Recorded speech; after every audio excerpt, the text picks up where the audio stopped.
আপনি মনে করেন উনি আবার আসবেন। আমি আজকে সকালেও বলেছি যে আওয়ামী লীগ একটি বড় রাজনৈতিক দল, প্রচুর ভালো ভালো নেতা আছে।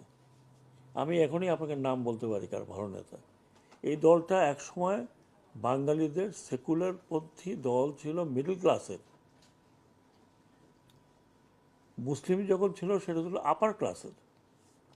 বাঙালি আপার ক্লাস মুসলিম লীগের ছিল, এটা মিডল ক্লাসের দল ছিল এইটা, আওয়ামী লীগ। যে জন্য আপনি দেখবেন যে মিডল ক্লাস তৎকালীন ইন্টেলেকচুয়াল যারা ইউনিভার্সিটির এখানের ওখানে তারা এখনও আছে, এখন অ্যাক্টিভ না থাকলে তারা সাপোর্ট করে। একটা দলকে আপনি, এত বড় মানুষের দল যিনি এদেশ স্বাধীন করেছেন, এতে তো কোনো সন্দেহ নেই, কারো সন্দেহ থাকার কথা না। উনি স্বাধীনতার নেতৃত্ব দিয়ে ওনার নামে